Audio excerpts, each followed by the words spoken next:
Fraud number 2. The value of something is what someone is willing to give for it. What is taught in economics class is that the value of anything is what someone is willing to part with in order to obtain it. In a situation where money can be used to obtain something, money ends up being the measure of the value of something, which connects fraud number 2 to fraud number 1. That money is the measure of the economy. In fraud number 2, money is also the measure of value. What makes this belief that the value of something is what someone is willing to give up for it so incredibly destructive is that makes scarcity a tool to increase what someone is willing to give up for something. That is, something is more valuable if it becomes scarce, and less valuable if it is abundant.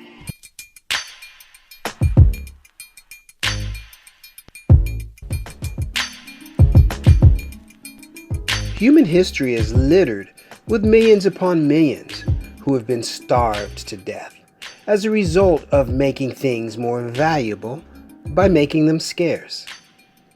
This belief on the value of things has been a catastrophic plague on humanity. This belief is harmful to an economy and a society and tends to prevent economic development. That to create scarcity increases value, and to produce abundance is to decrease value, is the opposite of what should be. In LaRouche's science of physical economics, the concept of the value of anything is radically different. In the science of physical economics, the value of any idea or physical object, in physical terms, is not the object itself or what someone is willing to give for it. Rather, its value is based on how that object or idea is used or consumed, and, most of all, how that consumption and use affects the future development of the productive powers of the economy. In other words, the value of something is in what it does, not in what one is willing to give up for it.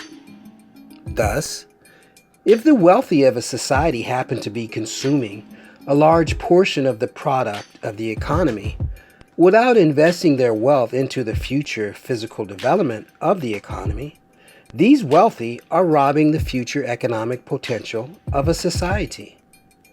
Their theft is not in being wealthy, but in how they use their wealth. When money is involved in this way in determining the value of something, money in turn becomes a thing of value itself. However, in the physical economy, the value of money is only in its use as a medium of exchange. In this, it has no intrinsic value. But when money becomes a value in and of itself, it becomes a commodity.